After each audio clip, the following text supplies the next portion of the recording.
जय हिंद दोस्तों, मैं आपका दोस्त सिद्धार्थ। स्वागत है आपका गुरुकुल इंग्लिश हाउस के अंदर, जहां पर मैं और मेरी टीम आपको गुरुकुल टेक्निक से इंग्लिश बोलना सिखाते हैं। यहां पर हम कंप्लीटली सिर्फ प्रैक्टिकल ग्रामर सिखाते हैं, which is essential for your spoken language. Mean सीधी बात, नो बकवास। हम यहां पर सिर्फ वही ग्रामर को कवर करेंगे जो इसेंशियल है आपके बोलने के लिए। हमें कोई यहां पर एग्जाम को फेस नहीं करना है। दोस्तों, जो लोग नए आए हैं, मैं उनसे गुजारिश करना चाहता हूं कि चैनल को लाइक करें, सब्सक्राइब कीजिए। और हमारा ये जो मिशन है, जो हमने बनाया है कि अब सारा भारत इंग्लिश बोलेगा, अ वर्क फॉर ह्यूमैनिटी, इंसानियत के लिए हमने एक छोटा सा कदम उठाया है जिसका नाम है अब सारा भारत इंग्लिश बोलेगा। हम नहीं चाहते कि हमारे जो रूरल एरिया के स्टूडेंट है, या वो स्टूडेंट जो हिंदी मीडियम या मराठी मीडियम या उर्दू मीडियम या कोई रीजनल लैंग्वेज के या कारपोरेशन के स्कूल में पढ़ते हैं, उन लोगों के अंदर जो लूज कॉन्फिडेंस होता है, जिनके अंदर जो लैंग्वेज का बैरियर होता है, जिसकी वजह से उनका करियर खराब होता है, जिसकी वजह से वो इंटरव्यू क्रैक नहीं कर पाते, जिसकी वजह से वो ग्लोबलाइजेशन को फेस नहीं कर पाते, उन लोगों के लिए हमने ये मिशन बनाया है अब सारा भारत इंग्लिश बोलेगा। आपको हमारा साथ देना है। चैनल को प्लीज लाइक कीजिए, सब्सक्राइब कीजिए और उन दोस्तों तक जरूर शेयर कीजिए। दोस्तों, लाइक करने, सब्सक्राइब करने और शेयर करने पैसे नहीं लगते, बस आपको ये आपको करना है ह्यूमैनिटी के लिए। ओके दोस्तों, तो लास्ट लेक्चर में हमने क्या देखे थे? लास्ट लेक्चर में हमने देखे थे कि व्हाट इज ग्रामर। ओके, तो grammar is simply a set of rules and regulation given by a particular language. किसी भी एक लैंग्वेज का अपना एक ग्रामर होता है। ग्रामर जज करता है आप जो बोलते हो वो सही है या गलत है, या लैंग्वेज किस तरह से बोली जाएगी, ये जज होगा ग्रामर से। ओके, ग्रामर के अंदर हमने एक बेसिक टॉपिक को स्टार्ट किया था जिसका नाम था पार्ट्स ऑफ स्पीच। आइए मैं थोड़ा सा रिवाइज करता हूं। मैंने आपको सिखाया था कि one word can perform different function. एक लफ्ज अलग अलग फंक्शन करता है। फंक्शन डिपेंड करता है सेंटेंस के अंदर उसकी लोकेशन क्या है, उस लोकेशन के ऊपर उसका फंक्शन डिसाइड होगा। उस फंक्शन के ऊपर हम वर्ड्स को क्लासिफाई करते हैं डिफरेंट कैटेगरीज के अंदर, और इस प्रोसेस का नाम है parts of speech. Simply speech का मतलब क्या होता है? सेंटेंस। देखिए दोस्तों, कोई भी एक सेंटेंस जो होता है वो 1 2 3 4 5 6 7 वर्ड से बनता है। For example, I am writing a letter, I am writing a letter, 5 words यहां पर आ गए। तो आपको यहां पर जानना क्या है? यहां पर आपको जानना है कि आई क्या है, व्हाट इज राइटिंग क्या है, एम क्या है, क्या फंक्शन कर रहा है, किस तरह से इंप्लीमेंट हो रहा है। मतलब पार्ट्स ऑफ स्पीच एक प्रोसेस है इस सेंटेंस के जो पार्ट्स है उसको जानने की। हम इसके फंक्शन के बेस पर, वर्ड्स के फंक्शन के बेस पर क्लासिफाई करते हैं, प्रोसेस को पार्ट्स ऑफ स्पीच कहते हैं।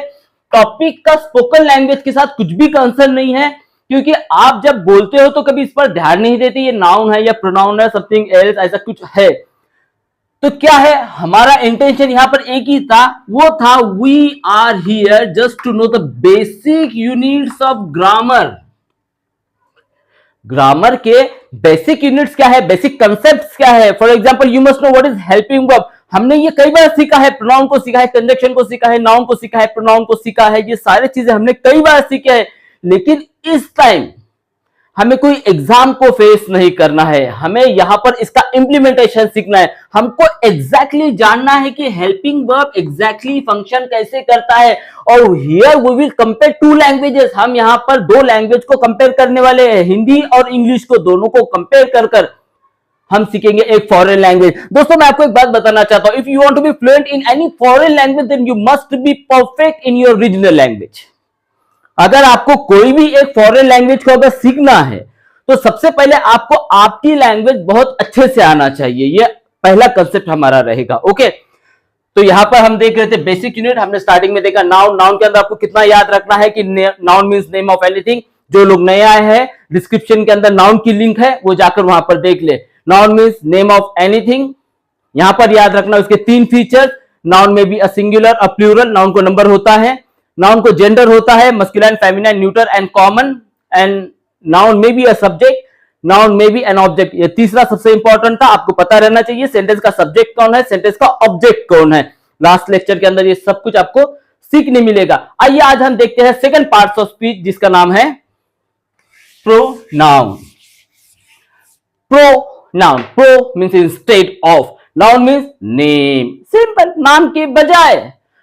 सिद्धार्थ जा रहा है ऐसा मैं कभी नहीं कहता हूं, मैं कहता हूं कि मैं जा रहा हूं।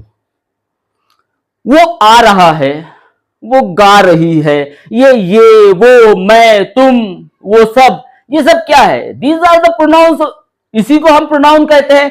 नाम के बजाय a short word which is used instead of noun, noun के बजाय इस्तेमाल होने वाले शॉर्ट वर्ड को हम प्रोनाउन कहते हैं। सिंपली इंग्लिश में कितने प्रोनाउन होते हैं? There are 8 personal pronouns which are they I, we, you, they, he, she and it. So these are the 8 personal pronouns, है ना। हम भी तो प्रोनाउन हिंदी में भी यूज करते हैं, वो, मैं, तू, तुम, आप, वो सब, ये सब क्या है? हिंदी के प्रोनाउन है। उसी तरह से इंग्लिश के प्रोनाउन है। आई, मैं, हम, तुम या आप एक से ज्यादा है, वो प्लूरल है बहुत ज्यादा, वो लड़का, वो लड़की, कोई चीज होगी, इट। आप इस पर गौर कर रहे होंगे कि आपको इसमें से एक चीज समझ में आ गई होगी कि इसमें से कुछ प्रोनाउन सिंगुलर है तो कुछ प्रोनाउन प्लूरल है, सिंपल है ना। जैसे कि आई सिंगुलर है, ही, शी, इट सिंगुलर है, यू सिंगुलर है, जबकि ये plural you, plural they, we, यानी कि हम एक से जायद है, मतलब एक से ज्यादा है, तो ये क्या है? ये प्लूरल प्रोनाउंस है। ओके, नाउ गौर से सुनिए। देखिए प्रोनाउन क्यों इंपॉर्टेंट है, ये टॉपिक बहुत ज्यादा इंपॉर्टेंट है। मैं आपको क्लियर करता हूं वो कैसे। देखिए कोई भी सेंटेंस का जो कंस्ट्रक्शन होता है ना, वो बहुत सिंपल है। आपको सही तरीके से किसी ने इंग्लिश को खुलकर बताया ही नहीं। स्पोकन इंग्लिश के नाम के नीचे करोड़ों रुपए का बिजनेस हो रहा है और आपके माँ बाप के मेहनत का पैसा जो है तो वहां पर लूटा जा रहा है। इसीलिए तो हमने ये जर्नी स्टार्ट की, अब सारा भारत इंग्लिश बोलेगा, क्योंकि हम आपको कोर ऑफ लैंग्वेज सिखाना चाहते हैं। हम आपको एग्जैक्टली इंग्लिश बोली कैसी जाती है वो आपको यहां पर हम सिखा रहे हैं। दोस्तों सेंटेंस में से तीन ही चीजें होती है, वो होती है S plus V plus O. Generally English का जो कंस्ट्रक्शन है सब्जेक्ट वर्ब ऑब्जेक्ट होता है, बराबर है। तीन चीजें यहां पर, एक है सब्जेक्ट, एक है ऑब्जेक्ट, एक है वर्ब। हमें इस पर फोकस करने, क्योंकि ये और ये दोनों चीजें कवर होने वाली है इस प्रोनाउन के अंदर। दो चीजें, तीन में से दो चीजें यहां पर कवर होने वाली है, इसीलिए आपको इस टॉपिक पर फोकस करना है। ओके, तो मैंने कहा आपको कि there are 8 personal pronouns and these 8 personal pronouns have been divided into 3 persons. अब ये कंसेप्ट क्या है कि 8 पर्सनल प्रोनाउन को 3 पर्सन के अंदर डिवाइड किया गया है। ग्रामर में पर्सन कितने होते हैं? There are 3 person in grammar. कौन कौन से होते हैं? First person, second person and third person. किसे कहते हैं? कुछ याद आ रहा है या नहीं आ रहा है? आपने स्कूलों में बहुत बार सीखा रहेगा, स्कूल में, कॉलेज में, 5th स्टैंडर्ड से ये सब ग्रामर हमको था। हिंदी मीडियम वाले, मराठी मीडियम वाले, याद करो, ये सारे चीजें आ गए। मराठी में भी सीखे होंगे अपने व्यक्ति, ये सब चीजें आप भूल गए शायद, मैं आपको फिर से पूरे रिवाइज करा रहा हूं। तो ग्रामर में पर्सन 3 होते हैं, फर्स्ट पर्सन, सेकंड पर्सन और थर्ड पर्सन। फर्स्ट पर्सन उसे कहते हैं जो बात करता है। किसे कहते हैं? जो बात करता है। सेकंड पर्सन उसे कहते हैं जिससे बात होती है। और थर्ड पर्सन उसे कहते हैं जिसके बारे में बात होती है। सिंपल। 3 तो पर्सन है, कौन कौन से है? फर्स्ट पर्सन जो बात करता है, सेकंड पर्सन जिसके साथ बात होती है, थर्ड पर्सन जिसके बारे में बात होती है। तो मैंने ये कहा कि these 8 personal pronouns have been divided into 3 persons on the basis of their number. Again फिर आ गया सिंगुलर एंड प्लूरल। मैंने कहा 8 पर्सनल प्रोनाउन को 3 पर्सन में डिवाइड किया जाता है, उनके नंबर के बेस पर वो सिंगुलर है या प्लूरल है। ओके, तो 3 पर्सन कौन कौन से है? First person, second person, third person. First person जो बात करता है, सेकंड पर्सन जिससे बात होती है, थर्ड पर्सन जिसके बारे में बात होती है। आइए हम देखते हैं ये क्लासिफिकेशन कैसा होता है। बहुत इंपॉर्टेंट है, बहुत इंपॉर्टेंट टॉपिक है, आपको अच्छे से गौर करना है और आपको ये बहुत अच्छे से याद भी रखना है। ओके, तो आइए देखते हैं क्या कैसे होता है। देखिए ये है सिंगुलर और ये है प्लूरल। Singular and plural. मैंने कहा 8 पर्सन 3 पर्सन में डिवाइड होता है। यह है फर्स्ट पर्सन, यह है सेकंड पर्सन और यह है थर्ड पर्सन।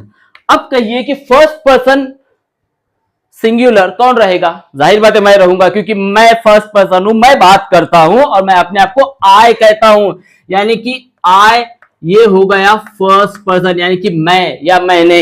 ओके, तो वहीं पर फर्स्ट पर्सन प्लूरल कौन होगा? बोलो जल्दी से, बोलो कमेंट में लिखो। हाँ, वी, हम। सर कल हम नहीं आ रहे हैं, हम एक से ज्यादा है। ओके, तो फर्स्ट पर्सन प्लूरल कौन बनेगा? जाहिर बात है वी रहेगा फर्स्ट पर्सन प्लूरल, यानी कि हम बात करने वाले, ये पहले है, आपको समझ में आ गया ना, जो बात करता है ये फर्स्ट पर्सन हो गए। नाउ मैं फर्स्ट, मैं किसी एक से बात करूं तो उसे मैं क्या कहूंगा? You. Why you didn't come, तुम क्यों नहीं आए? मतलब कि यू यानी कि तू, ये हुआ सेकंड पर्सन सिंगुलर। प्लूरल भी तो वही होता है इसका, क्या? यू। आप अगर बहुत सारे भी है तो मैं कहूंगा कि तुम सब कल क्यों नहीं आए थे। मीन्स सेकंड पर्सन सिंगुलर हो या प्लूरल हो, दोनों भी क्या रहेंगे? You and you.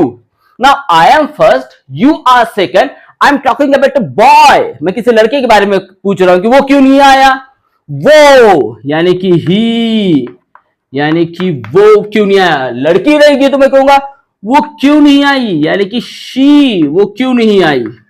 कोई चीज होगी, ये क्या है? दैट इज ये, यानी कि इट, यानी कि ये। तो थर्ड पर्सन सिंगुलर कौन है? He, she, it. देखिए सुनने में बड़ा अजीब सा लगता है ये। If the subject is third person singular, हमको टीचर ऐसे ही सिखाते थे जब हम स्कूलों में थे। If the subject is third person singular then add S और ES along with the main verb. Oh my God, ऐसा लगता था कितना डिफिकल्ट है ये, क्या बड़ी बला है। कुछ भी नहीं है, थर्ड पर्सन सिंगुलर सब्जेक्ट है, मतलब कि वो ही, शी, इट में से रहेगा तो मेन वर्ब के साथ एस या ईएस लगेगा। इससे ज्यादा कुछ नहीं होता, बस बताने का तरीका थोड़ा सा टफ था वहां पर। ओके, तो ये हो गए 8 प्रोनाउन को 3 पर्सन में नंबर के बेस पर क्लासिफिकेशन। इसको प्रोनाउन का सब्जेक्टिव केस कहते हैं। क्या कहते हैं दोस्तों? This is called as subjective case of pronoun, मतलब ये हमेशा सब्जेक्ट के टाइप में आएंगे। आइए सेकंड केस देखते हैं जिसका नाम है पजेसिव। क्योंकि मैं कभी कैसे कहता हूं कि मैं, कभी कहता हूं कि मेरा, तू, तेरा, वो, उसका, ये, इसका, वो, उनका, तुम, तुम्हारा, मतलब कि ये जो तेरा, मेरा, इसका, उसका, हमारा, उनका, ये सब क्या है? ये सब पजेसिव प्रोनाउंस है। तो आई का मींस फर्स्ट पर्सन आई का पजेसिव प्रोनाउन क्या रहता है? मैं, मेरा। मेरा को इंग्लिश में माय कहते हैं, यानी कि मेरा, या फिर इसको माइन भी कहते हैं। हम, हमारा। हमारा को इंग्लिश में हम बोलते हैं आवर, यानी कि हमारा, ये हमारा घर है, दिस इज आवर होम। तू, तेरा। तेरा को इंग्लिश में क्या कहते हैं? योर, यानी कि तेरा। तुम, तुम्हारा, सेम। तुम्हारा, चहिता, एक्स वाई जेड, यानी कि तुम्हारा, है ना। First person, second person, third person, आप किसी लड़के के बारे में रहे, ये उसका पेन है, ये उसका पेन है। ही, वो, उसका, यानी कि हिज, यानी कि उसका। लड़की है, वो उसका, यानी कि हर। ये इसका, यानी कि इट्स। ये होगा इसके पजेसिव केस। और सॉरी, मैं थर्ड पर्सन सिंगुलर का यहां पर भूल गया था, प्लूरल यानी कि दे, वो बहुत सारे रहेंगे तो दे, यानी कि वो सब। वो, उनका, टी एच, क्या है स्पेलिंग? THEIR, देर, यानी कि उनका। इसे कहेंगे हम पजेसिव केस ऑफ प्रोनाउन। ये हो गया पजेसिव। और थर्ड केस है जिसे हम कहते हैं objective case of pronoun. Okay, मैं, मेरा, मुझे, मुझे को इंग्लिश में बोलते मी। दोस्तों यहां पर सिर्फ आपको पढ़ना है, इसका स्पेशल चार्ट मैं वीडियो के एंड में अपलोड कर दूंगा, वहां पर आपको इसका स्क्रीनशॉट लेना है और अच्छे से याद करना, और नोटबुक में भी थोड़ा सा नोट करना सीखो। दोस्तों जब आप लेक्चर के लिए बैठते हो ना तो एक नोटबुक साथ में रखा करो, ताकि कुछ नोट जो आपके अंडरस्टैंडिंग के हिसाब से आपको लिखना जरूरी है तो उसको नोट आउट किया करो। मतलब एक नोटबुक साथ में रखा करो जब भी आप लेक्चर के लिए बैठते हो तो। ओके, सवाल है मी यानी कि मुझे, तू तेरा तुझे, फिर यू आ गया, इसका भी ये होता है तुझे। हम हमारा हमें, हमें को इंग्लिश में कहते हैं अस। तुम तुम्हारा तुम्हें, यू का सेम होता है यू, दैट इज दी तुम्हें। वो उसका उसे, यानी कि लड़का रहेगा तो मैं कहूंगा हिम, यानी कि उसे। लड़की रहेगी तो सेम होगा हर, यानी कि उसे। इट का होगा इट ही रहेगा, यानी कि इसे। और दे का होगा वो उनका उन्हें, यानी कि देम, यानी कि उन्हें। इसे प्रोनाउन का कहते हैं ऑब्जेक्टिव केस। क्या सीखा? कुछ बड़ी मुश्किल नहीं थी।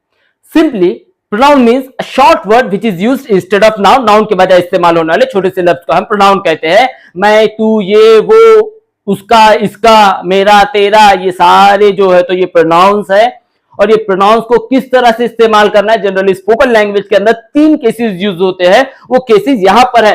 8 पर्सनल प्रोनाउन है, I, we, you, they, he, she, it. इन 8 पर्सनल प्रोनाउन को 3 पर्सन में डिवाइड किया गया है। उनके नंबर के बेस पर इसमें से कुछ सिंगुलर है तो कुछ प्रोनाउन प्लूरल्स है। ओके, वो क्लासिफिकेशन कैसे था, ऐसे था। आपको यहां पर ये तीनों केसेस को याद रखना है। आपको याद रखना है कि मैं क्या है, मेरा क्या है, मुझे क्या है, तू क्या है, तेरा क्या है, तुझे क्या है, वो क्या है, उसका क्या है, उसे क्या है। मतलब कि आपको प्रोनाउन के 3 केसेस को यूज रखना है, क्योंकि जब आप बोलते हो तो आप तीनों को इस्तेमाल करते हैं। मैं सिंपल सा एक एग्जांपल यहां पर देता हूं, जैसे कि मैं कहूं कि मैंने उसे देखा।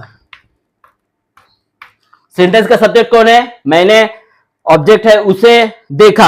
अब मैंने के लिए मैं तीनों में से क्या इस्तेमाल करूंगा, मैं, मेरा, मुझे में से जाहिर बात है मैं आई इस्तेमाल करता हूं। आई सॉ, उसे के लिए क्या इस्तेमाल करूंगा, ही, हिज, हिम में से आई सॉ हिज बोलूंगा, आई सॉ ही बोलूंगा, नहीं आई सॉ हिम कहूंगा मैं। क्यों?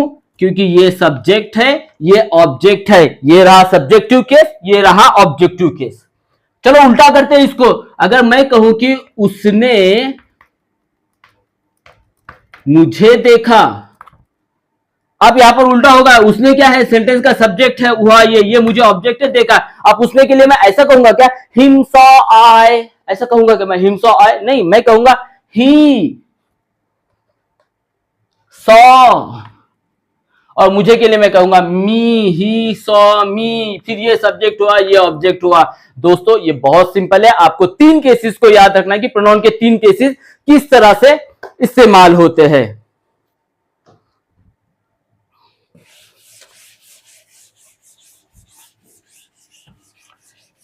देखिए क्या है एग्जैक्टली सेंटेंस। अभी आपने देखा कि यहां पर 8 सब्जेक्टिव केसेस है, 8 ऑब्जेक्टिव केसेस है। दोस्तों सेंटेंस के अंदर सिर्फ 8 ही सब्जेक्ट होते हैं, I, we, you, they, he, she, it. Finish. ये 8 सब्जेक्ट है और 8 ऑब्जेक्ट जो हमने थर्ड कॉलम के अंदर देखा। इससे ज्यादा प्रोनाउन के अंदर आपको कुछ भी नहीं सीखना है। लेकिन सीखना क्या है, आई, माई, मी, ये 3 चीजें आपको बहुत परफेक्टली याद रखना चाहिए, क्योंकि जब भी कोई सेंटेंस आएगा उसमें ये आने वाला है। हर सेंटेंस का ये पार्ट है, तो आपको इसको बेहतर तरीके से सीखना है। और मैं तो कहूंगा इसको रट्टा मार लो। आई को क्या कहते हैं, माई को क्या कहते हैं, मी को क्या कहते हैं, वी को क्या कहते हैं, अस को क्या कहते हैं। सो दोस्तों आज के लेक्चर के लिए इतना काफी है। आपको प्रोनाउन का टेबल मैं अभी दे रहा हूं, उसका स्क्रीनशॉट लीजिए, अच्छे से नोटबुक में नोट डाउन कीजिए और उसको अच्छे से मेमोराइज कीजिए। तो आज के लिए इतना इनफ। जय हिंद। फिर मिलते हैं नेक्स्ट लेक्चर में, तब तक के लिए गुड बाय।